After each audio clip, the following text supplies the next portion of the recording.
21শে August 2004 বাংলাদেশের ইতিহাসে এক কালো অধ্যায়। পৃথিবীর কাছে বাংলাদেশকে জঙ্গি রাষ্ট্র হিসেবে প্রতিষ্ঠিত করবার এক সফল অভিযানের নাম 21শে আগস্ট গ্রেনেড হামলা। এই হামলার মাধ্যমে বাংলাদেশের রাজনৈতিক দলগুলোকে দুই শিবিরে বিভক্ত করে দেয়া হয়। শুরু হয় প্রতিহিংসার রাজনীতি।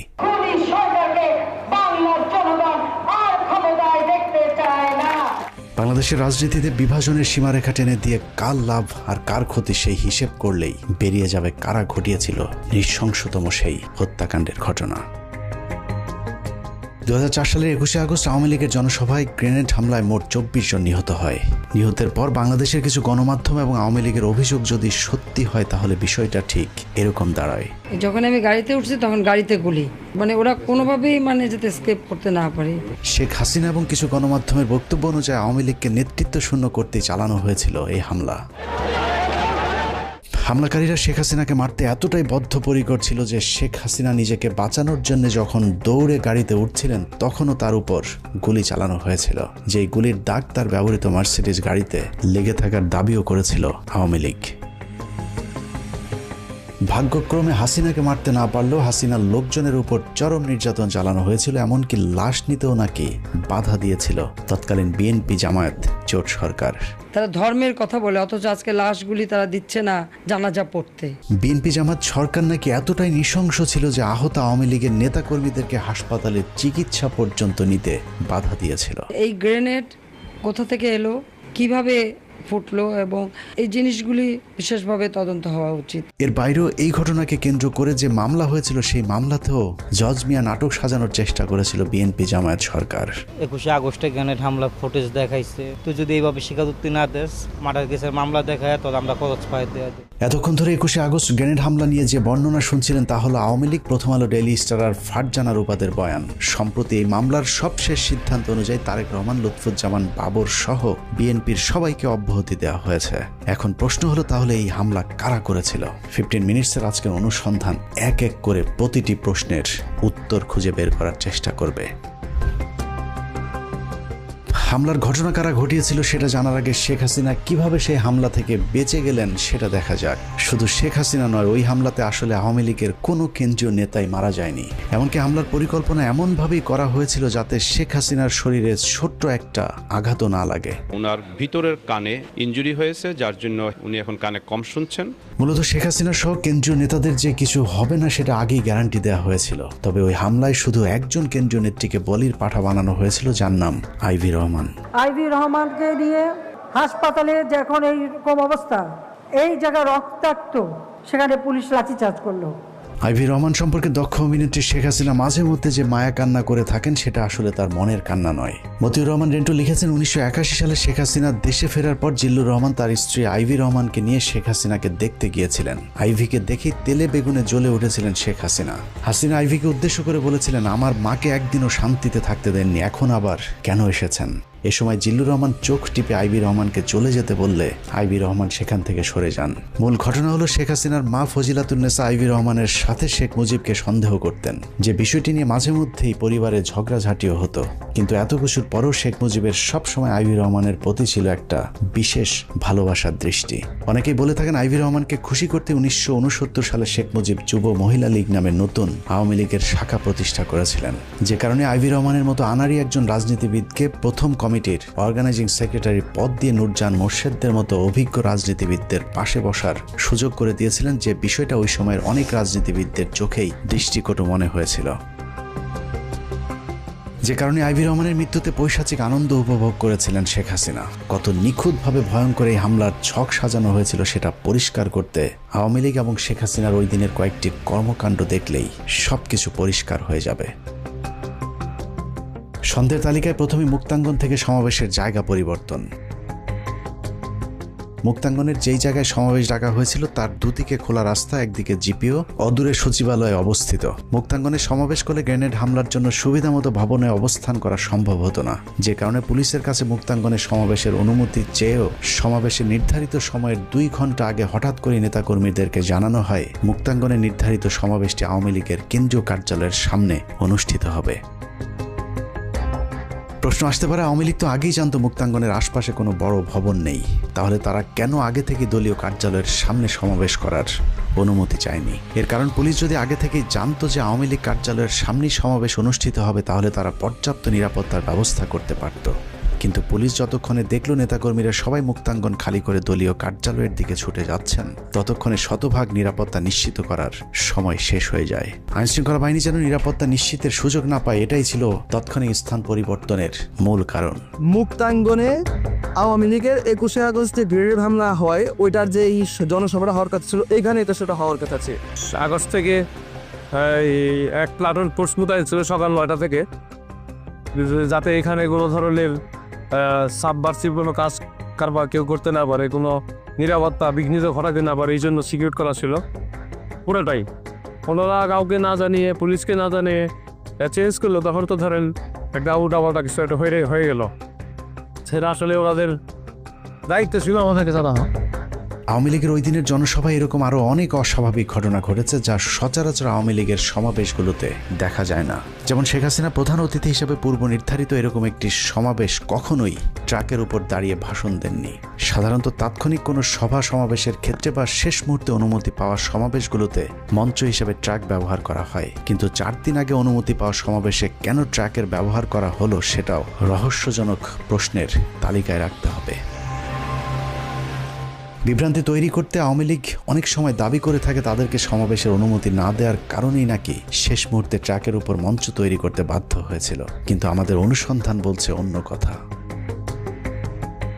একটি গোয়েন্দা সংস্থা থেকে পাওয়া নথিতে দেখা যায় 2004 সালের 21শে আগস্টের 4 দিন আগে 17ই আগস্ট পুলিশের কাছে আওয়ামী লীগের উপদপ্তর সম্পাদক ওহিদুল ইসলাম স্বাক্ষরিত একটি আবেদন করা হয়েছিল। আবেদনে জিপিওর পার্শ্বস্থ মুক্তাঙ্গনের সমাবেশের জন্য জায়গা চাওয়া হলে পুলিশের তৎকালীন ডিসি পূর্ব সেই আবেদনটি মঞ্জুর করেন।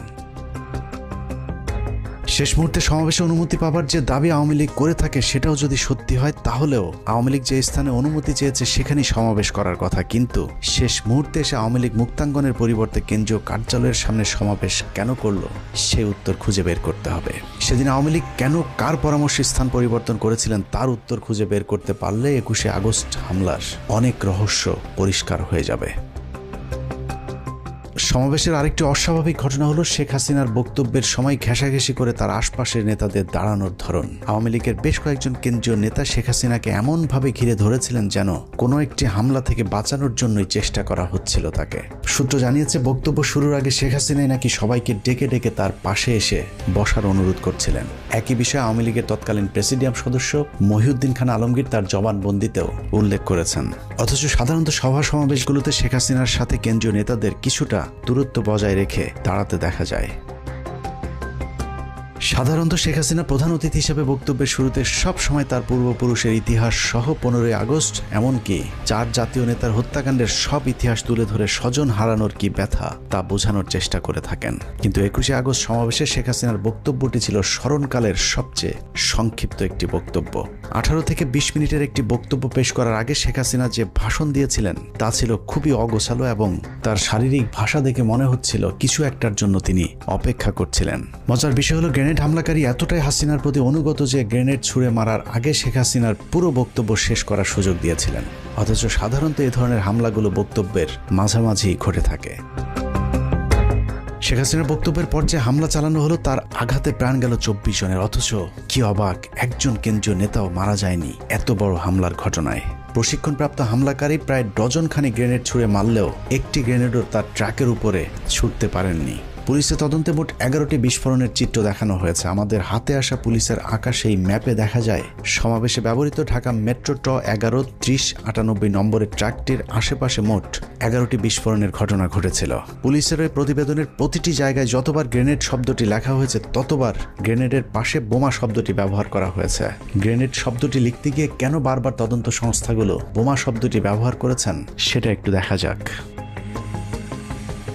21শে আগস্টকে গ্রেনেড হামলা বলা হলেও এটা শুধুই গ্রেনেড হামলা কিনা সেটা নিয়ে প্রশ্ন রয়েছে গোয়েন্দাদের। হতে পারে এটা ছিল শক্তিশালী গ্রেনেড হামলা, আবার হতে পারে বোমা এবং গ্রেনেড 2 ধরনের বিস্ফোরক ব্যবহৃত হয়েছিল। তবে সবচেয়ে বেশি যেটা হতে পারে সেটা হলো 11টি বিস্ফোরকের মধ্যে 4টি ছিল শব্দ বোমা আর বাকি 7টি ছিল গ্রেনেড অথবা শক্তিশালী বোমার বিস্ফোরণ। আরও একটি বিষয় হতে পারে, মঞ্চের কাছাকাছি অবিস্ফোরিত যে দুটি গ্রেনেড পড়েছিল, অকেজো সেই গ্রেনেড দুটি হয়তো ইচ্ছাকৃতভাবেই ফেলে রাখা হয়েছিল, যাতে ঠিক ট্রাকের পাশের দুটি গ্রেনেড অবিস্ফোরিত থাকার কারণে সবাইকে এটা বোঝানো যায় যে শেখ হাসিনাকে হত্যা করতে চালানো হয়েছিল এই হামলা। কিন্তু এই গ্রেনেড দুটি বিস্ফোরণ না হবার কারণে বেঁচে গিয়েছেন শেখ হাসিনা। অথচ এত গুরুত্বপূর্ণ অপারেশনে 13টি গ্রেনেডের মধ্যে 2টি গ্রেনেড অকেজো থাকার কথা নয়। 2004 সালের 21শে আগস্টের সবচেয়ে আলোচিত ভিডিওগুলোর বেশিরভাগ ধারণ করেছিল বেসরকারি টেলিভিশন এনটিভির ক্যামেরা পার্সন। এনটিভি থেকে প্রাপ্ত ভিডিওতে দেখা যায় শেখ হাসিনার বক্তব্যের পরপর যে দুটি বিস্ফোরণ হয়েছিল, সেই বিস্ফোরণের পর কালো ধোঁয়ায় অন্ধকার হয়ে যায় সবকিছু। তবে লক্ষণীয় বিষয় হলো, প্রথম দুটি বিস্ফোরণের পর সবাইকে ছুটোছুটি করতে দেখা গেছে, কিন্তু কাউকে আহত হতে দেখা যায়নি। পরের বিস্ফোরণগুলোতে কোনো ধোঁয়া না থাকলেও হতাহতের ঘটনা ঘটেছে। 2004 সালের গ্রেনেড হামলা মামলার সাক্ষী হিসেবে আদালতে মূল বক্তব্য উপস্থাপন করেছেন আওয়ামী লীগের তৎকালীন প্রেসিডিয়াম সদস্য মহিউদ্দিন খান আলমগীর। 161 ধারায় তার দেওয়া বক্তব্যে তিনি বলেছেন, নেত্রীর বক্তব্যের শেষে জয় বাংলা জয় বঙ্গবন্ধু বলার সাথে সাথে প্রচণ্ড বিস্ফোরণের আওয়াজ শুনতে পাই। আমি দেখতে পাই ট্রাকের মঞ্চের পেছনে দক্ষিণ দিক থেকে ধোঁয়া উঠছে, জনগণ দিক বিদিক ছুটাছুটি করছে।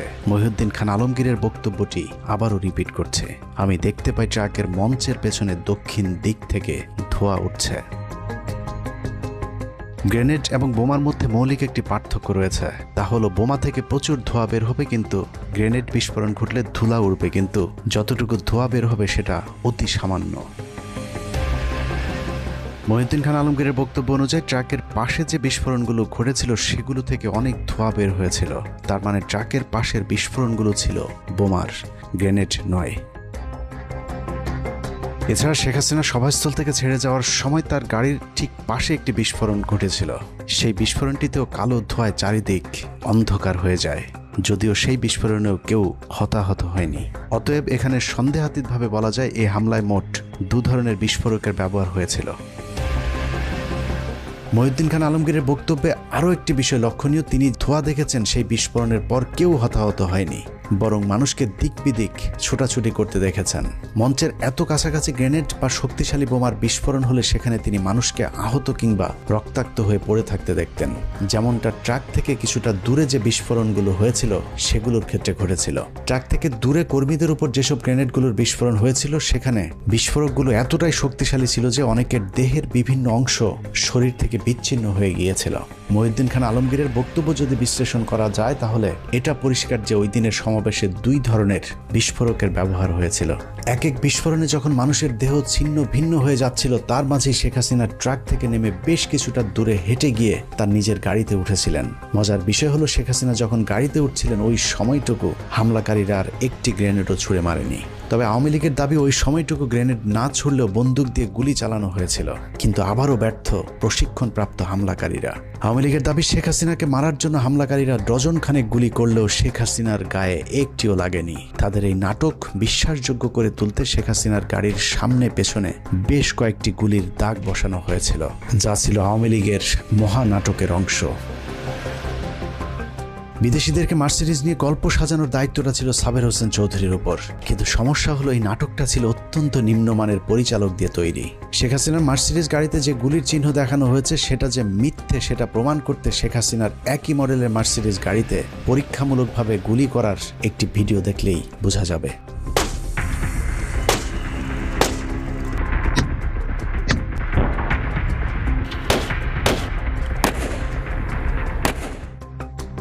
মার্সিডিজ গাড়ির ফিচার অনুযায়ী মার্সিডিজের বুলেট প্রুফ গাড়িতে গুলি করলে 9 মিলিমিটারের ছোট গুলি হলে গ্লাস থেকে পড়ে যাবে, আর যদি গুলির সাইজ 9 মিলিমিটারের চেয়ে বড় হয় সেক্ষেত্রে গুলি গ্লাসের ভেতরে ঢুকে বেঁকে থাকবে।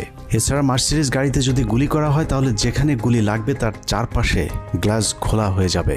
কিন্তু শেখ হাসিনার গাড়িতে গুলির যে দাগ দেখানো হয়েছে সেটা স্পষ্টভাবেই বোঝা যাচ্ছে যে ড্রিল মেশিন দিয়ে গুলির চিহ্ন বোঝানোর চেষ্টা করা হয়েছে। শেখ হাসিনার গাড়িতে যে কোনো গুলি লাগেনি সেটার আরও প্রমাণ রয়েছে।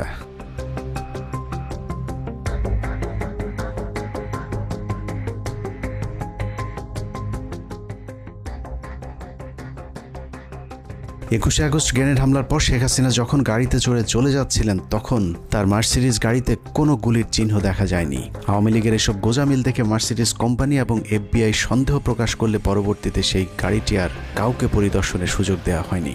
আদালত থেকে গাড়িটি জব্দ করার আদেশ দিলে সবকিছু ফাঁস হয়ে যাবার ভয়ে সেই গাড়িটি পুড়িয়ে ফেলা হয়, যা অত্যন্ত সন্দেহজনক। খালেদা জিয়া সেখানে বলে দিল কি যে ওনাকে আবার কে মারতে যাবে, কিন্তু নিজেই গ্রেনেড নিয়ে গেছে, মানে আমি গ্রেনেড নিয়ে নিজে আত্মহত্যা করতে গিয়েছি। 21 আগস্টের রহস্যময় কথিত গ্রেনেড হামলাকে নিয়ে এভাবেই আওয়ামী লীগ পরিকল্পিতভাবে গুজব ছড়াতে থাকে। সরকারকে তদন্তে সহযোগিতার পরিবর্তে শেখ হাসিনা এবং তার ষড়যন্ত্রের অংশীদার কয়েকজন সাংবাদিক শুরু করে অবিশ্বাস্য মিথ্যাচার। যারা করেছে তারা দেশের শত্রু, জাতির শত্রু, জনগণের শত্রু। সেই শত্রু যদি যেই হোক তাকে আমরা স্পেয়ার করব না। এটা জাতির দুর্ঘটনা। যারা ওগুলো বিষয়বস্তুকে নিয়ে আসছে বর্তমান সংকটকে অন্যদিকে প্রবাহিত করার জন্য, আমরা আশা করব সেন্টিমেন্টের বশবর্তী হয়ে কথা না বললে প্রকৃত যারা অপরাধী তাদেরকে ধরার ব্যাপারে তারা যেন সহযোগিতা করে, ঘটনার প্রকৃত আসামি ধরা পড়ুক এবং তারা আমাদেরকে সহযোগিতা করে। ওনার প্রাথমিক রিপোর্ট পাওয়ার পরে যদি প্রয়োজন হয় সাহায্য নিতে হবে। আওয়ামী লীগের পক্ষ থেকে বলা হয়েছিল তৎকালীন বিএনপি সরকার নাকি আওয়ামী লীগের আহত কর্মীদেরকে চিকিৎসা দিতেও বাধা দিয়েছিলেন। প্রধানমন্ত্রী বেগম খালেদা জিয়া হাসপাতালের ICUতে আইভি রহমান ও তারেক সিদ্দিকীকে দেখতে যান। বাস্তবতা হলো প্রধানমন্ত্রী খালেদা জিয়া গ্রেনেড হামলার পর নিজে হাসপাতালে গিয়ে আহতদের চিকিৎসার খোঁজ খবর নিয়েছিল এবং খালেদা জিয়া হাসপাতালগুলোকে নির্দেশ দিয়েছিলেন সর্বোচ্চ চিকিৎসা সেবা নিশ্চিত করবার। সরকারের বিরুদ্ধে অভিযোগ করা হয়েছিল নিহতদের লাশ নাকি পরিবারকে নিতে দেয়া হচ্ছিল না। তারা আবার ইসলামের কথা বলে, অথচ আজকে লাশগুলি তারা দিচ্ছে না জানাজা পড়তে। বাস্তবতা হলো মরদেহের ময়নাতদন্ত শেষে সরকারি ব্যবস্থাপনাতে লাশ প্রতিটি পরিবারের কাছে পৌঁছে দেওয়ার ব্যবস্থা করেছিল তৎকালীন বিএনপি জামায়াত জোট সরকার। বিভিন্ন গণমাধ্যমে বলা হয়েছিল ঘটনার পর তড়িঘড়ি করে গ্রেনেডগুলো ধ্বংস করে দেয়া হয়। এক্ষেত্রে নাকি আদালতের কোনো অনুমতিও নেওয়া হয়নি।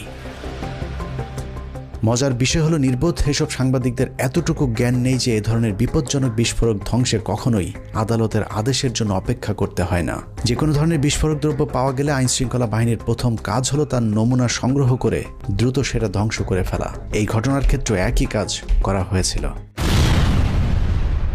এতক্ষণের যুক্তিতর্কে বাংলাদেশের চিহ্নিত ওইসব সাংবাদিকেরা যদি সত্যি বলে থাকে তাহলে আমি মিথ্যা বলছি, আর আমি যদি সত্যি হই তাহলে বিষয়টা ঠিক এমন দাঁড়াবে যে আওয়ামী লীগ ওই ঘটনা ধামাচাপা দেওয়ার চেষ্টা করেছে এবং শেখ হাসিনা নিজেই গ্রেনেড হামলার খবর আগে থেকেই জানতেন। শেখ হাসিনা আগে থেকেই জানতো কিনা সেটা জানতে আমরা শেখ পরিবারের ঘনিষ্ঠজন হিসেবে পরিচিত মেয়র হানিফের ছেলে সাইদ খোকনের একটি বক্তব্য শুনে আসব। আমার প্রয়াত পিতা তার নির্দেশে আমি একটি বার্তা নেত্রীকে পৌঁছে দিয়েছিলাম। সম্ভাব্য হামলা চূড়ান্ত হয়েছে। সাইদ খোকনের বাবা হামলার খবরটা ঠিকই জেনেছিলেন, কিন্তু সেই হামলাটা যে শেখ হাসিনাকে হত্যার জন্য নয় সেটা সাইদ খোকনের বাবা জানতেন না। তবে শেখ হাসিনা ঠিকই জানতেন কি ঘটতে যাচ্ছে 21 আগস্ট, যে কারণে সাইদকে সেদিন শেখ হাসিনা বলেছিলেন এত ভয় করলে কি রাজনীতি চলে।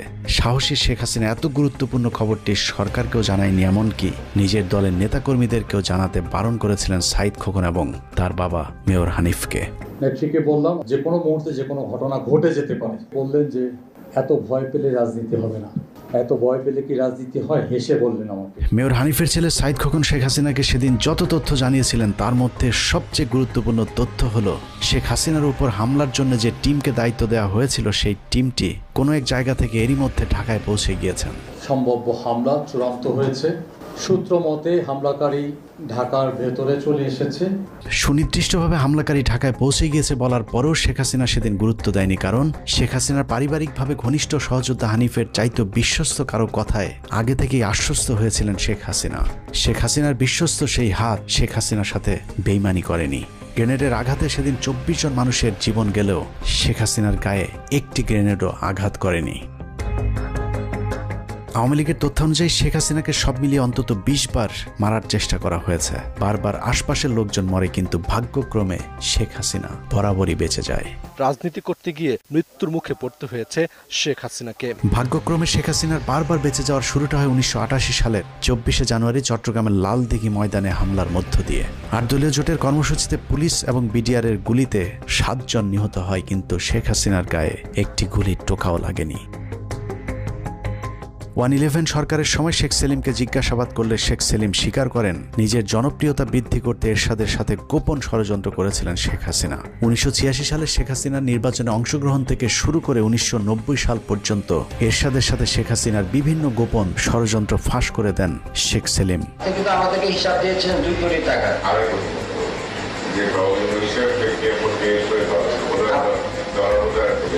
স্যার ওইটার ডিস্ট্রিবিউশনটা কি ছিল জানা স্যার? এটা তো বলছি তো ডিস্ট্রিবিউশন হচ্ছে আপনার 50 আর ওইখানে 50 বাড়িয়ে সমান। পরের বছর 1989 সালে শেখ হাসিনার ধানমন্ডির বাসায় গুলি ও গ্রেনেড হামলার দাবি করা হয়। হামলার জন্য ফ্রিডম পার্টিকে দায়ী করা হলো, সেই হামলার কথা ফ্রিডম পার্টি অস্বীকার করেছেন।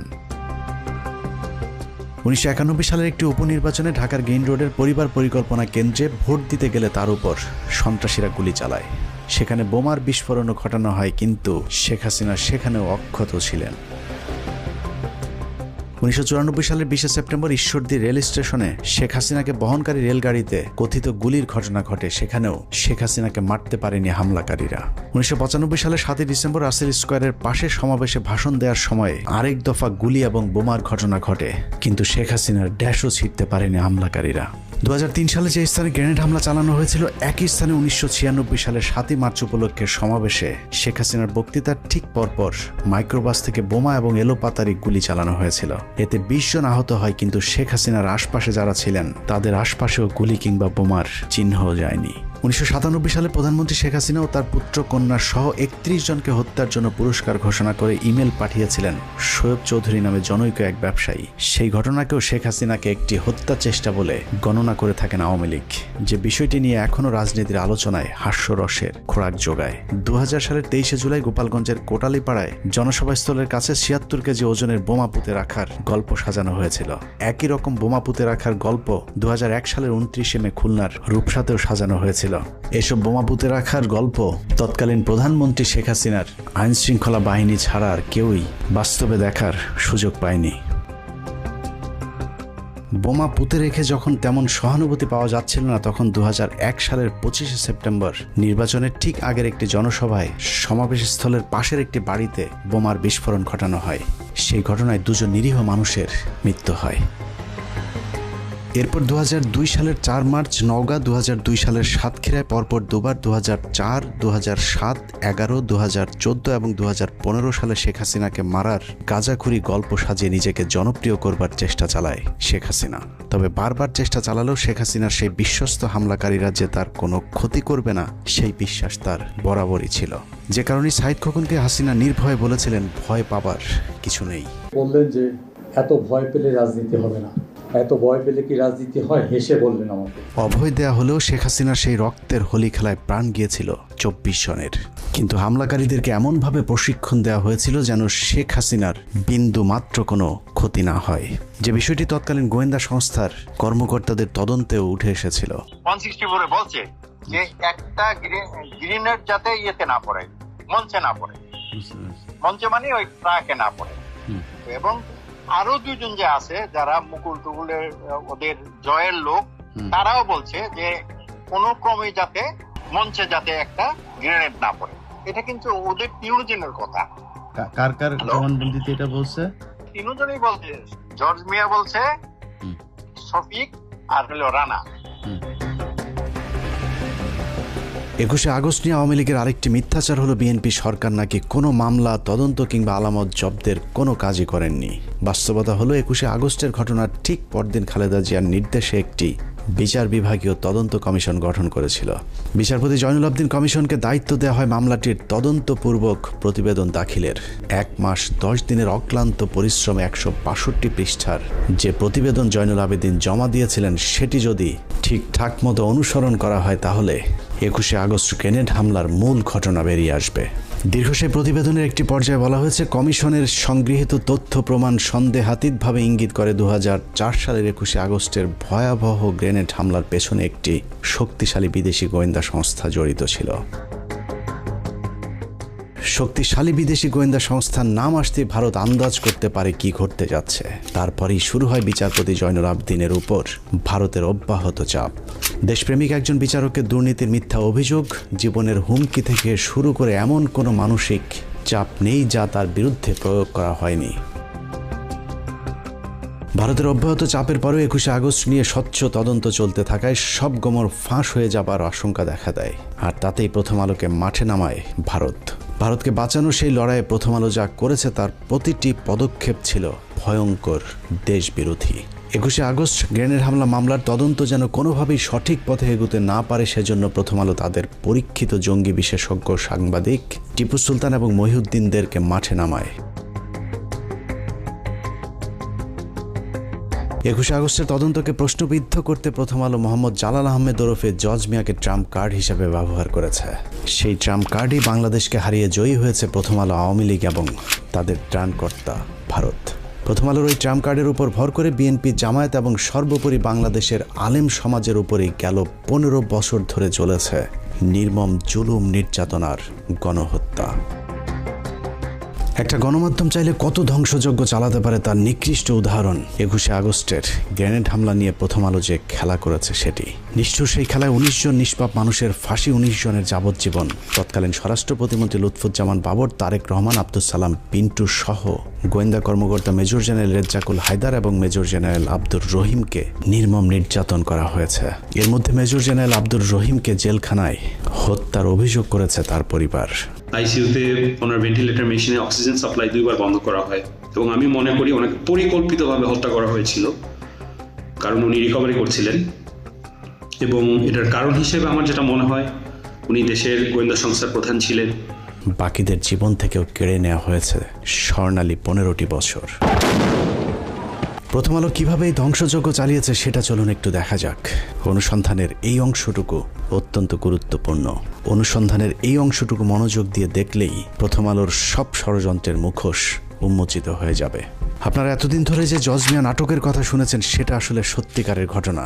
অন্যদিকে জজ মিয়াকে নিয়ে আসল নাটক সাজিয়েছে প্রথম আলো, যেটাকে আমরা এতদিন সত্যিকারের ঘটনা মনে করেছে। জজ মিয়া আসলে কে, জজ মিয়া নাটক কে সাজিয়েছিল, সেই নাটকের সব চরিত্রের মুখোশ উন্মোচন করতে পারলেই 21শে আগস্ট গ্রেনেড হামলার সব রহস্য পানির মতো পরিষ্কার হয়ে যাবে। আমাদের প্রায় 6 মাসের অনুসন্ধানে বিভিন্ন রাজনীতিবিদ, প্রশাসন, সেনা, পুলিশ, গোয়েন্দা সংস্থার বর্তমান এবং তৎকালীন সময়কার যে কজনের সাথে কথা হয়েছে সকলেই একটি বিষয়ে একমত, 21শে আগস্ট গ্রেনেড হামলার মাস্টার মাইন্ড ভারতীয় গোয়েন্দা সংস্থা র, এবং তাদের হামলার মূল উদ্দেশ্য ছিল বিএনপিকে জঙ্গি দল এবং বাংলাদেশকে জঙ্গি রাষ্ট্র হিসাবে পৃথিবীর কাছে তুলে ধরা। আর আওয়ামী লীগের উদ্দেশ্য ছিল দেশকে অস্থিতিশীল করে তারপর সরকারের পতন ঘটিয়ে ক্ষমতায় যাওয়া। ভারত এবং আওয়ামী লীগের সেই চক্রান্তের প্রথম থেকে শেষ পর্যন্ত প্রথম আলো তাদের ঘনিষ্ঠ সহযোগী হিসেবে কাজ করেছে। 21শে আগস্টের পরদিন প্রথম আলো প্রথম পৃষ্ঠার একটি খবর ছিল জঙ্গি একাধিক সংগঠন গোয়েন্দাদের সন্দেহ তালিকার শীর্ষে। অথচ শুরুর দিকে কোনো ইসলামী দল কিংবা মাদ্রাসার আলেমদেরকে আটক তো দূরের কথা, কোনো গোয়েন্দা সংস্থাও এ ঘটনার সঙ্গে জঙ্গিদেরকে সন্দেহই করেনি। তবে চিহ্নিত 3 জন অপরাধীকে গ্রেফতার করেছিল আইন শৃঙ্খলা বাহিনী, যাদের বিরুদ্ধে 21শে আগস্ট গ্রেনেড হামলার জড়িত থাকার সুনির্দিষ্ট প্রমাণ পেয়েছিল তারা। আর তাতেই ভিত নড়ে ওঠে আওয়ামী লীগ এবং ভারতের। ভারত বুঝে গিয়েছিল এই তদন্ত যদি সঠিক পথে চলতে থাকে তাহলে সব পরিকল্পনা ভেস্তে যাবে, যে কারণে সর্বশক্তি নিয়ে মাঠে নামানো হয় প্রথম আলোকে। শুরু হয় বিগ বাজেটের এক ভয়ঙ্কর নাটক তৈরির কাজ। দায় এড়াতে সাজানো হয়েছিল জজ মিয়া নাটক। জজ মিয়া কাহিনী তৈরি করে বিএনপি ক্ষতিগ্রস্ত হয়েছে। জজ মিয়া নাটক সাজিয়েছে জেলা গোয়েন্দা পুলিশ। বানোয়াট রাজসাক্ষী জজ মিয়া নাটক হতবাক করে দেশবাসীকেও। এতদিন ধরে আপনারা যে জজ মিয়ার নাটক দেখেছেন সেই নাটকের আজ দেখবেন শেষ পর্ব। 2019 সালের 3রা নভেম্বর প্রথম আলোতে প্রকাশ হওয়া যেভাবে ফাঁস হলো জজ মিয়া গল্প শিরোনামের সংবাদের সূত্র ধরে হাঁটলে আমরা প্রথম আলোর নাটকের মূল পরিচালক, প্রযোজক এবং কুশলীদের আসল রূপ দেখতে পাবো। পত্রিকাটি সেই সংবাদে লিখেছে, বিএনপি জামায়াত জোট সরকারের আমলে 2004 সালের 21শে আগস্ট তৎকালীন বিরোধী দলীয় নেতা ও বর্তমান প্রধানমন্ত্রী শেখ হাসিনাকে হত্যার লক্ষ্যে তার সমাবেশে গ্রেনেড হামলা করা হয়। ভয়াবহ ওই ঘটনায় তদন্ত ভিন্ন খাতে নেয়ার প্রক্রিয়া শুরু করা হয় প্রথম থেকেই। প্রথমেই গ্রেফতার করা হয় শৈবাল সাহা পার্থ নামের এক তরুণকে। কদিন পর মগবাজার এলাকায় সাবেক ওয়ার্ড কাউন্সিলর ও আওয়ামী লীগ নেতা মোখলেসুর রহমানকে। তাদের ফাঁসাতে না পেরে পরের বছর 2005 সালের 9 জুন নোয়াখালীর সেনবাগ থেকে ধরে আনা হয় জজ মিয়া নামের আরেক যুবককে। স্বীকারোক্তিতে জজ মিয়া বলেছিলেন তিনি আগে কখনো গ্রেনেড দেখেননি, গ্রেনেড ও বোমার মধ্যে পার্থক্য কি সেটাও তিনি জানেন না। 5,000 টাকার বিনিময়ে বড় ভাইদের নির্দেশে তিনি অন্যদের সঙ্গে গ্রেনেড হামলায় অংশ নেন। ওই বড় ভাইরা হচ্ছেন শীর্ষ সন্ত্রাসী সুব্রত বাইন, জয়, মোল্লা মাসুদ, মুকুল প্রমুখ। এতক্ষণ পত্রিকার যে লাইনগুলো পড়লাম সেটা প্রথম আলোর বিশ্বাস হয়নি। কেন বিশ্বাস হয়নি সেটা পরে যাচ্ছে, কিন্তু প্রথম আলোর বিশ্বাস না হওয়াতে পত্রিকাটি কি করেছিল সেটা একটু দেখে আসি চলুন। ওই সংবাদের পরের অংশে প্রথম আলো লিখেছে, এই জবানবন্দি বিশ্বাসযোগ্যতা নিয়ে প্রশ্ন তুলে 29শে জুন প্রথম আলোয় দুটি সংবাদ ছাপা হয়। একটির শিরোনাম ছিল এই গল্পের গাঁথুনি দুর্বল, স্বীকারোক্তিতে স্বাদ অসঙ্গতি। অপরটি শিরোনাম সেই জজ মিয়া তারকা সন্ত্রাসী। সঙ্গে ছাপানো হয়েছিল শিশির ভট্টাচার্যের সেই বিখ্যাত কার্টুন। আষাঢ় মাস জমেছে, আষাঢ়ে গল্পের আসর। তবে সিআইডি সাজানো ছকেই তদন্ত এগিয়ে নিয়ে যেতে থাকে। 2006 সালের আগস্টে এই নাটকের পেছনের ঘটনা ফাঁস করে দেয় জজ মিয়ার ছোট বোন খুরশেদা বেগম। তিনি প্রথম আলোকে বলেন, জজ মিয়াকে গ্রেপ্তারের পর থেকে সিআইডি তার পরিবারকে মাসে মাসে ভরণ পোষণে টাকা দিয়ে এসেছে। জজ মিয়াকে গ্রেনেড হামলা মামলায় রাজসাক্ষী করতে সিআইডির প্রস্তাবের কথাও ফাঁস করে দেন তিনি। 2006 সালের 21শে আগস্ট প্রথম আলোয় জজ মিয়ার পরিবারকে টাকা দেয় সিআইডি শিরোনামে শীর্ষ প্রতিবেদন ছাপা হয়। এরপর জোট সরকার আর জজ মিয়া গল্প নিয়ে এগোতে পারেনি। প্রথম আলোর এই সংবাদটির তথ্যানুযায়ী 2005 সালের 9 জুন মোহাম্মদ জালাল আহমেদ ওরফে জজ মিয়া আটকের পর মোট 3টি সংবাদ ছাপা হয়। প্রথমটি এই গল্পের গাঁথুনি দুর্বল, স্বীকারোক্তিতে 7 অসঙ্গতি। দ্বিতীয়টি জজ মিয়া তারকা সন্ত্রাসী। এবং তারপরে সিআইডি একই পথে তদন্ত চালিয়ে গেলে 2006 সালের 21শে আগস্ট প্রথম আলো জজ মিয়ার পরিবারকে টাকা দেয় সিআইডি শিরোনামে তৃতীয় সংবাদটি প্রচার করেন। প্রথম আলোর সরল স্বীকারোক্তি, এই 3 সংবাদ প্রচারের পর জোট সরকার আর জজ মিয়া গল্প নিয়ে এগোতে পারেনি। অর্থাৎ প্রথম আলো নিজেই স্বীকার করেছে তাদের কারণে জোট সরকার সেই তদন্ত আর এগিয়ে নিয়ে যেতে পারেনি। অনুসন্ধানের এতটুকু করে থেমে গেলে আপনার মনে হবে প্রথম আলোর অনুসন্ধানী সাংবাদিকতার কারণেই পুলিশ আর জজ মিয়াকে নিয়ে তাদের নাটক পরিপূর্ণ করতে পারেনি। কিন্তু ঘটনাটা পুরোই উল্টো। নাটকটা আসলে তৎকালীন বিএনপি জামায়াত জোট সরকার করেনি, নাটকটা করেছিল প্রথম আলোর মতিউর রহমান এবং তার গুজব বাহিনী। জজ মিয়ার ব্যাপারে অনুসন্ধানে নেমে প্রথমেই আমরা খুঁজে বের করি সিআইডি তৎকালীন বিশেষ পুলিশ সুপার রুহুল আমিনকে।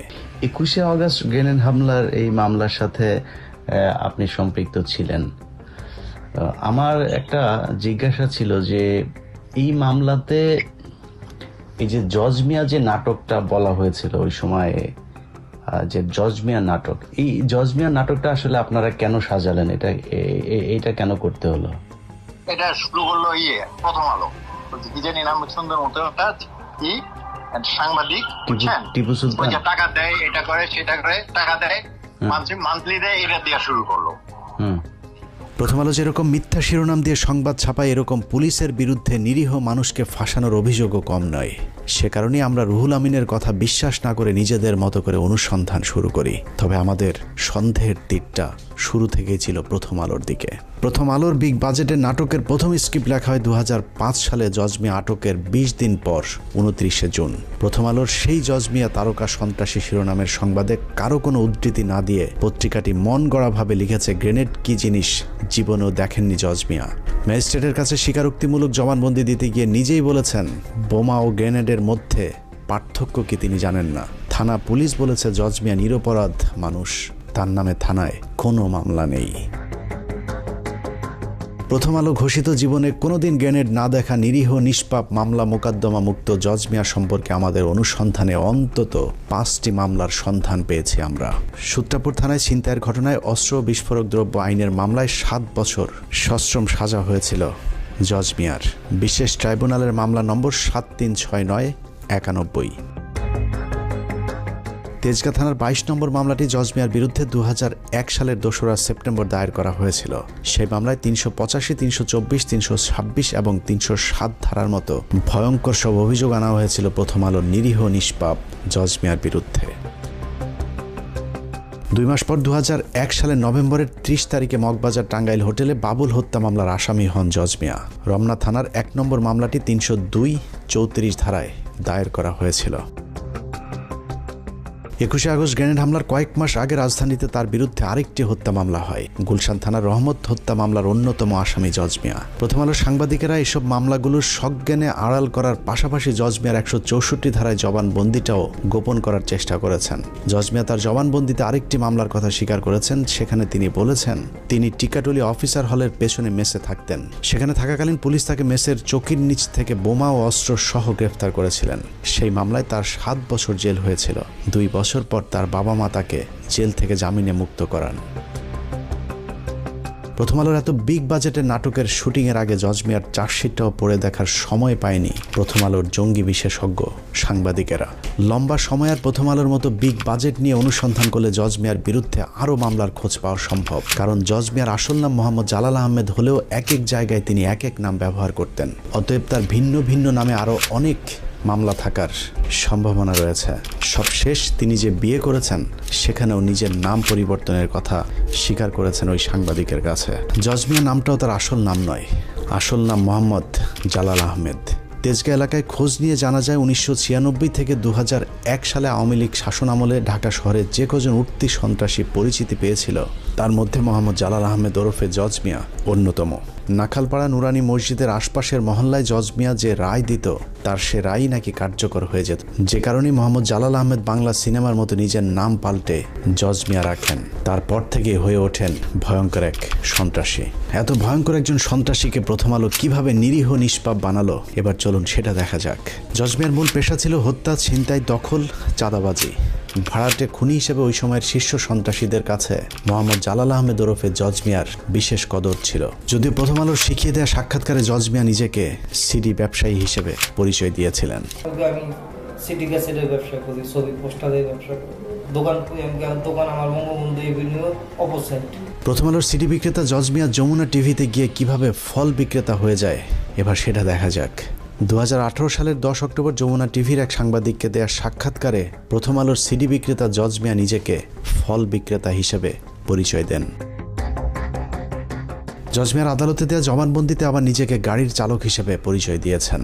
গাড়ি চালক জজ মিয়া ওরফে প্রথম আলোর সিডি বিক্রেতা যমুনা টিভিতে গিয়ে যেভাবে পেশা পাল্টে ফল বিক্রেতা হয়েছেন, একইভাবে প্রথম আলোতে গিয়ে সিআইডি জজ মিয়ার পরিবারকে টাকা দেওয়ার দাবি করলেও যমুনা টিভিতে গিয়ে তিনি বলেছেন আওয়ামী লীগের নেতারাই তাকে আর্থিক সহায়তা দিত। এছাড়া যমুনা টিভিকে দেয়া সাক্ষাৎকারে জজ মিয়া বলেন, বর্তমান সরকারের পক্ষ থেকেও আমাকে অনেক আশ্বাস দেওয়া হয়। একাধিক মন্ত্রী আমাকে চাকরি দেওয়ার আশ্বাস দেন। সবশেষ মাস 6 আগে এক মন্ত্রীর সঙ্গে দেখা করি। তিনি বলেন গ্রেনেড হামলা মামলার রায়ের পর তিনি তার দফতরে চাকরি দেবেন। কাল যেহেতু রায়, দেখি কি হয়। সংবাদের পরের অংশে জজ মিয়া আরও বলেন, অনেকেই আমাকে অনেক ধরনের আশ্বাস দিয়েছিলেন, কিন্তু 13-14 বছরে কোনো আশ্বাস বাস্তবায়ন হয়নি। তাই আমাকে এখন রেন্টে কারের একটি ভাঙাচোরা গাড়ি চালাতে হয়। সরকারের কাছে প্রত্যাশা আমার যেন পুনর্বাসন করা হয়। যমুনা টিভির সাংবাদিককে দেওয়া সাক্ষাৎকারে সরকারের কাছে জজ মিয়ার যে আবদার, সেই আবদারের পেছনে রয়েছে দীর্ঘদিনের এক নিবিড় সম্পর্ক। সেই সম্পর্ক কতটা গভীর সেটা দেখতে আবারও কিছুক্ষণের জন্য 2003 সালে যেতে হবে। 2003 সালে 29 অক্টোবর বেশ কিছু অস্ত্র মজুদ থাকার তথ্য আসে গোয়েন্দা সংস্থার কাছে। সেই তথ্যের ভিত্তিতে কুড়িল বস্তিতে বিশেষ অভিযান চালায় যৌথ বাহিনী। সেই অভিযানে সন্ত্রাসীদের সাথে প্রায় ঘণ্টাখানেক ব্যাপক গোলাগুলির শেষে আহত অবস্থায় রুবেল এবং মানিক নামে 2 সন্ত্রাসীকে আটক করে পুলিশ। তবে সেখান থেকে পালিয়ে যায় নুরুল, লিঙ্কন, মুকুল এবং জাহাঙ্গীর নামে আরও 4 সন্ত্রাসী। 2003 সালে কুড়িলে কিন্তু যেটা বলা হয় 20টা গ্রেনেড, তারপরে 4-5টা অ্যাসল্ট রাইফেল বা AK-47 ব্যবহার করা হয়েছিল 21 আগস্টে। সেই একই পরিমাণে মানে 4টা অ্যাসল্ট রাইফেল, একটা সাবমেশিন গান, 20টা গ্রেনেড, কয়েকটা রিভলভার, এগুলো কিন্তু তারও 9 মাস আগে 2009 সালের 29 নভেম্বর তারিখে পুলিশের একটা অপারেশনে কুড়িল বস্তিতে এক জায়গায় পাওয়া যায়। সেখানে 2 জনকে, রুবেল এবং মানিককে ধরা হয়, যারা কিন্তু পরবর্তীতে 21 আগস্ট গ্রেনেড হামলার সময় কাস্টডিতে ছিল, বাট ধরা যায় নাই 4 জনকে।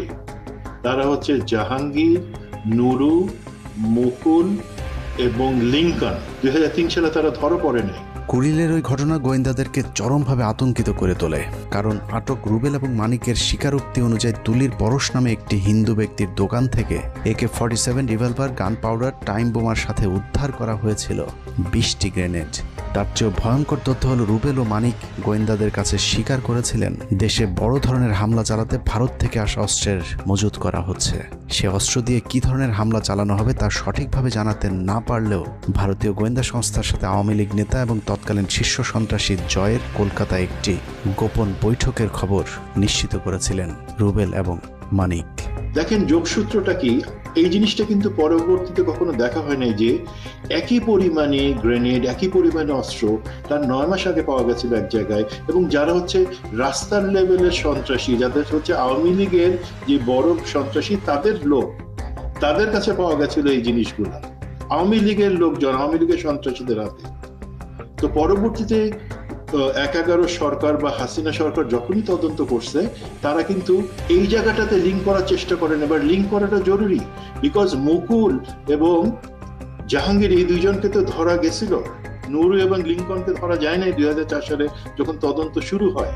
ইতিহাসে প্রথমবারের মতো সন্ত্রাসীদের হাতে এ ধরনের হ্যান্ড গ্রেনেড উদ্ধারের পর গোয়েন্দাদেরকে গভীরভাবে ভাবিয়ে তোলে, যে কারণে আইনশৃঙ্খলা বাহিনী সর্বোচ্চ সতর্ক অবস্থানে চলে যায়। এরপর থেকে দেশে যে কোনো কর্মসূচির উপর বিশেষ নজরদারি শুরু করে গোয়েন্দা সংস্থাগুলো।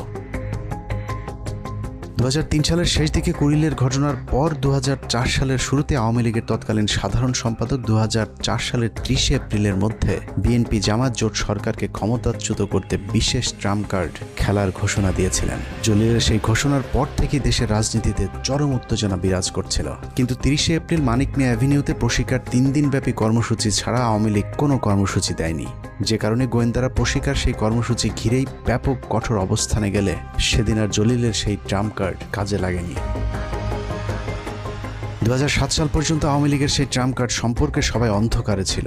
1/11 সরকারের সময় জলিলকে আটকের পর জিজ্ঞাসাবাদ করলে জলিল জানায়, প্রশিকার ওই কর্মসূচিকে কেন্দ্র করে 10 লাখ মানুষ ঢাকায় আনার পরিকল্পনা ছিল আওয়ামী লীগের। সেই মিটিংকে কেন্দ্র করে একটি নৈরাজ্যকর পরিস্থিতি সৃষ্টির পর সরকার পতনের পরিকল্পনা ছিল তাদের। প্রশিকার ওই কর্মসূচিকে ঘিরে বড় ধরনের হামলা চালিয়ে উত্তেজিত জনতাকে নিয়ে সংসদে ঢুকে পড়ার পরিকল্পনা ছিল আওয়ামী লীগের। জিজ্ঞাসাবাদে আব্দুল জলিল আরও জানান, বিএনপির তৎকালীন মহাসচিব আব্দুল মান্নান ভূঁইয়া, মাহিবি চৌধুরী, আবু হেনা সহ বিএনপির মোট 70 জন এমপির ওই দিন আওয়ামী লীগে যোগদান করার পর আওয়ামী লীগের নেতৃত্বে সরকার গঠনের পরিকল্পনা ছিল। আব্দুল জলিলের সেই ট্রাম্প কার্ড ব্যর্থ হওয়ার কারণ হিসেবে নিজেদের মধ্যে কোঅর্ডিনেশনের অভাবকে দায়ী করেছিলেন আওয়ামী লীগের সাধারণ সম্পাদক আব্দুল জলিল। যাই হোক, জলিলের সেই ট্রাম্প কার্ড যদি কাজে লাগতো তাহলে ওই দিনই 21 আগস্টের মতো আরেকটি ঘটনা ঘটতে পারত, কিন্তু গোয়েন্দা সংস্থার কারণে তা ব্যর্থ হয়, যে কারণে 21 আগস্ট গোয়েন্দা সংস্থাকে বোকা বানিয়ে হঠাৎ করে সমাবেশের স্থান পরিবর্তন করে আওয়ামী লীগ। গোয়েন্দা সংস্থা আগে থেকে নিরাপত্তা নিশ্চিত করতে না পারার কারণে আওয়ামী লীগ নির্বিঘ্নে গ্রেনেড হামলা চালাতে সমর্থ হয়েছিল। মিটিংটা শুরু হওয়ার কথা ছিল মুক্তাগড়ে 3টায়, কিন্তু সাধারণত ওনাদের মিটিং 3টায় বলা থাকলেও ওনাদের কর্মী নেতৃবর্গ আগে চলে আসে। মিনিমাম 3 ঘন্টা আগে ওদের মিটিংয়ের প্রাথমিক কার্যক্রম শুরু হয়ে যায় উচিত। তো সেই হিসেবে 12টায় ওখানে আমাদের হিসাবে শুরু হওয়ার কথা ছিল, কিন্তু সেটা ওখানে আমরা 1টা দিকে যখন দেখলাম যে মিটিংয়ের কোনো কিছু দেখা যাচ্ছে না, তখন আমরা খুঁজে জানতে পারলাম যে এখানে মিটিং অলরেডি শুরু হয়ে গেছে। 21 আগস্ট গ্রেনেড হামলার মাধ্যমে গোয়েন্দা সংস্থাকে কিছুটা বোকা বানানো গেলেও ঘটনার মূল রহস্য উদ্ঘাটন করতে গোয়েন্দাদের খুব বেশি সময় লাগেনি, কারণ 21 আগস্ট ব্যবহৃত গ্রেনেড এবং কুড়িল বস্তিতে উদ্ধার করা সেই গ্রেনেড একই ধরনের হওয়াতে গোয়েন্দারা দ্রুত 2003 সালে কুড়িল অভিযানে পালিয়ে যাওয়া অন্য আসামিদের মধ্যে মুকুল ও জাহাঙ্গীরকে আটক করেন। তাদের মধ্যে মুকুল তার স্বীকারোক্তিতে জানায় গ্রেনেড হামলায় অংশ নেয়া ভাড়াটে আরেকজন সন্ত্রাসীর নাম জজ মিয়া। শীর্ষ সন্ত্রাসী মুকুলের দেয়া তথ্যের ভিত্তিতেই জজ মিয়াকে আটক করা হয়, প্রথম আলোর দৃষ্টিতে যিনি নিরীহ এবং নিষ্পাপ। প্রথম আলো তাদের সংবাদে লিখেছে, জজ মিয়ার গ্রামের বাড়িতে খোঁজ নিয়েছে এবং সেখানে গিয়ে তার ব্যাপারে যার কাছে জানতে চেয়েছে সেই নাকি জজ মিয়াকে নিরীহ নিষ্পাপ দাবি করেছে। আমরাও জজ মিয়ার খোঁজে তার গ্রামের বাড়ি সেনবাগে গিয়েছিলাম। জজ মিয়া কেমন মানুষ ছিল সেটা বলা তো দূরের কথা, জজ মিয়া বেঁচে আছে নাকি মরে গেছে সেটাও জানে না তার গ্রামের মানুষ। লাগাও দোয়ানো কিছু করো না, আগে আসে আবার পরে ঘটনা পরে গেছে আমার আইটাই না। আসলে জজ মিয়া সম্পর্কে এলাকার মানুষের জানার কথাও না, কারণ জজ মিয়ার পুরো জীবনে হাতে গোনা কয়েকবার গ্রামের বাড়িতে গিয়েছিলেন। এলাকায় খোঁজ নিয়ে জানা যায় 21 আগস্টের গ্রেনেড হামলার পর লম্বা সময় জজ মিয়া নোয়াখালীর গ্রামের বাড়িতে ছিলেন। এতটা লম্বা সময় তাকে কখনোই গ্রামে গিয়ে থাকতে দেখা যায়নি। হতে পারে গ্রেনেড হামলা মামলার ঘটনায় পুলিশ যেন তাকে সন্দেহের তালিকায় না রাখে, সে কারণে দীর্ঘ সময় তিনি ওই সময় গ্রামের বাড়িতে গিয়ে গা ঢাকা দিয়েছিলেন। জজ মিয়ার গ্রামের বাড়ির কেউ তার খবর না জানলেও জজ মিয়া সম্পর্কে সবকিছু জানে একমাত্র প্রথম আলো। আগেই বলেছি, আমাদের সন্দেহের তীরটা ছিল প্রথম থেকেই প্রথম আলোর দিকে, কিন্তু সেই সন্দেহ দূর করতে হলে প্রথম আলো যে জজ মিয়াকে ট্রাম্প কার্ড হিসাবে ব্যবহার করেছে সেই জজ মিয়াকে খুঁজে বের করা জরুরি। নোয়াখালী থেকে শুরু করে রাজধানীর তেজগাঁর নাখালপাড়া হন্যে হয়ে খোঁজাখুঁজির পর প্রায় 3 মাসের অপেক্ষা শেষে জজ মিয়ার সাথে কথা বলার সুযোগ হয়। মানে প্রথম আলো যে আপনাকে বলল যে এই যে আপনাকে নাকি পুলিশ টাকা টুকা দিত, সিআইডি আপনার মাসে মাসে আপনার পরিবারকে টাকা দিত, এটা তাহলে কেন বলতো তারা? না ভাই, আমি কারোর থেকে কোনো টাকা পয়সা পাই নাই। মোহাম্মদ জালাল আহমেদ ওরফে জজ মিয়ার সাথে কথা বলে আমরা যা জেনেছি তা এতদিন ধরে যা জানতাম তার 180 ডিগ্রি উল্টো। যে প্রথম আলো জজ মিয়ার পরিবারকে সিআইডি টাকা দিয়েছে বলে মিথ্যে সংবাদ প্রচার করেছে, বাস্তবে সেই প্রথম আলোই জজ মিয়াকে 2 লাখ টাকা এবং চাকরির প্রলোভন দেখিয়ে মিথ্যে সাক্ষী নিয়েছেন। প্রথম আলো আপনাকে কি কি সুযোগ সুবিধা দিয়েছে, কি কারণে প্রথম আলোর কথায় আপনি সব জায়গায় যাইতেন, প্রথম আলোর অফিসে যাইতেন? প্রথম আলো আপনাকে কখনই কোনো টাকা পয়সা দেয়নি? হ্যাঁ, 2 লক্ষ টাকা আমার ট্রিটমেন্টের জন্য দিচ্ছে। এটা তো আমি কেউই আপনাকে টাকা টুকা দেয়নি? ওটা তো হয় নাই ভাই। তারপর মনে করেন আমি আরো টাকা ঋণ করে মনে করেন এই 2 লাখ টাকার অনুদান যে আপনাকে কে দিছে? এটা টিপু ভাই। টিপু? হ্যাঁ, টিপু সুলতান। মানে না, সেগুলি জানি। আমি একটা কর্মস্থানের ব্যবস্থা করে দেন, পরে বলছে ঠিক আছে দেখি আমরা একটা তাৎক্ষণিক ব্যবস্থা করে দেবো। প্রথম আলোর সাংবাদিক টিপু সুলতানই জজ মিয়াকে বিভিন্ন সাংবাদিকদের সাথে ইন্টারভিউ করে দেওয়ার ব্যবস্থা করতেন। ওইসব সাংবাদিকদের সাথে কি বলতে হবে সেটাও ঠিক করে দিতেন প্রথম আলোর জঙ্গি বিশেষজ্ঞ সাংবাদিক টিপু সুলতান। প্রথম আলোতে এমনিতে কে আপনার সাথে যোগাযোগ করতো? প্রথম আলো আমি তার সাথে যোগাযোগ করতাম, আর কারোর সাথে, আর কারো কাছে আমার কেউ হয় টিপু ভাইয়ের সাথে অন্য সাংবাদিকের লোকে ইয়া করে দিত, তারা আমার সাক্ষাৎকার নিত। মানে টিপু ভাই আপনাকে সবার সাথে সাক্ষাৎ করাই দিত, তাই তো? হ্যাঁ হ্যাঁ, অন্য সাংবাদিকের লোকে ইয়া করে দিত যে তুমি তার সাক্ষাৎকার তারা নিত। মানে উনি ওইভাবে বলে দিত যে কি কি বলবেন বা কিভাবে দিবেন, এরকম, তাই তো? জজ মিয়াকে তার নিজের মামলার বিষয়ে প্রশ্ন করা হলে প্রথমে অস্বীকার করলেও পরে মামলার কথা আমাদের কাছে স্বীকার করেছেন। প্রথম আলো কি জানতো না যে আপনার নামে যে মামলা ছিল তখনও থানায়? না, আমার নামে তখনও থানায় কোনো মামলা ছিল না। আমার দেশে এখনো আমার নামে না। ওই যে আপনি যেই মামলাতে 2 বছর জেল খাটলেন, ওই মামলাটা কি তখন ছিল না আগে? ওটা ছিল আগে, ঠিক আছে। পরে ওই মামলা আমি হাইকোর্টের পরে ইয়া করছি, ওটা জামিন লওয়ার পরে এটা খালাস করছি। আর ওই যে তেজগাঁ থানার মামলা, ওইটা ওই গুলশান থানার মামলাটা, ওই হত্যা মামলাটা, ওটা তো ভাই আমার নামে তারপর মামলা তারা ইয়া করতেছেন। এখন একটা মামলা করে না করাই তাহলে তো এটা বিশ্বাস গ্রহণ হইব না। একটা মামলা এখন তো আমি এটা তো এখনো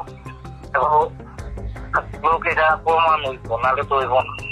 ওই মামলাটা কোনটা, যেটা 7 বছরের জেল হয়েছিল, ওইটা কোন থানার মামলা? এভাবেই চিহ্নিত একজন সন্ত্রাসীকে নিরীহ নিষ্পাপ বানিয়ে দেশের ইতিহাসের ন্যাক্কারজনক একটি ঘটনার তদন্তকে প্রশ্নবিদ্ধ করেছে প্রথম আলো। কেন, কার স্বার্থে প্রথম আলো এই ভয়ঙ্কর নাটক সাজিয়েছিল তার জবাব তাদেরকে দিতে হবে। দ্রুত 21শে আগস্ট মামলার পুনঃতদন্ত শুরু করে জজ মিয়া এবং প্রথম আলোর যেসব সাংবাদিক এই দেশবিরোধী ভয়ঙ্কর চক্রান্তের সাথে জড়িত তাদেরকে গ্রেফতার করে আইনের আওতায় আনতে হবে। আমরা প্রথম আলো বন্ধ করতে চাই না। সাংবাদিকতার নামে যারা হাজার হাজার মানুষের জীবন নিয়ে খেলেছে তাদের বিচার চাই এবং সেটা করতে হবে। বিএনপি সরকার বেগম খালেদার নেতৃত্বে তার এই ঘটনার কোনো তদন্ত করতে দেয়নি, বিচার তো দূরের কথা, বরং তারা এই ঘটনাকে উল্টো মুখে প্রচার চালিয়ে এই সব দায় আওয়ামী লীগের উপরে দেওয়ার চেষ্টা করেছিল। শুধু আওয়ামী লীগ না, একই সঙ্গে আমাদের প্রতিবেশী ভারতকে জড়ানোর চেষ্টা করা হয়েছে। এতক্ষণ অনুসন্ধানে যা দেখানো হলো, চলুন কিছুক্ষণের জন্য তা ভুলে যাই। মনে করুন প্রথম আলোর সাংবাদিকেরা জজ মিয়ার পরিবারকে কিছুই শিখিয়ে দেয়নি। জজ মিয়ার বোন এবং মা যা বলেছেন প্রথম আলো হুবহু সেটাই তুলে ধরেছেন এবং সেই সংবাদের উপর বিশ্বাস করেই আদালত জজ মিয়াকে মামলা থেকে অব্যাহতি দিয়েছেন। গল্পটা যদি এখানেই শেষ হয়ে যেত তাহলে সমস্যা ছিল না, কিন্তু এই গল্পের পরের অংশ চরম নিষ্ঠুর, অমানবিক। প্রথম আলোর উদ্দেশ্য শুধুই জজ মিয়াকে ছাড়িয়ে আনা নয়, তাদের উদ্দেশ্য ছিল ভারতকে বাঁচানো আর জিয়া পরিবার সহ বিএনপির শীর্ষ নেতাদের জঙ্গি বানিয়ে তাদেরকে ফাঁসিতে ঝোলানো। জজ মিয়াদেরকে বাঁচানোর পর শুরু হয় ইতিহাসের জঘন্যতম মিথ্যাচার। বিএনপিকে নিশ্চিহ্ন করে দেওয়ার সে অভিযানে প্রথম আলো অনেক দূরে গিয়ে গিয়েছিল।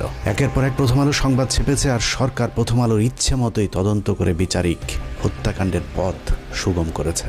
কথিত সেই বিচারের নামে নির্বিচারে মামলার আসামি করা হয়েছে তারেক রহমান, লুৎফুজ্জামান বাবর, আব্দুল সালাম পিন্টু, মেজর জেনারেল রেজ্জাকুল হায়দার, আব্দুর রহিম সহ এক ঝাঁক দেশপ্রেমিক মানুষদেরকে, যারা জীবন বাজি রেখে ভারতের হাত থেকে বাংলাদেশকে বাঁচাতে চেয়েছিল।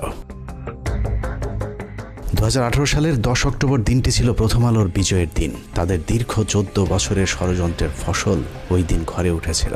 21 আগস্ট গ্রেনেড হামলা মামলার রায়ে 19 জন নিরীহ মানুষকে ফাঁসি, 19 জনের যাবজ্জীবন হবার পৈশাচিক আনন্দে প্রথম আলোর আনিসুল হক লিখেছিলেন ইতিহাসের দায় মোচনের রায়।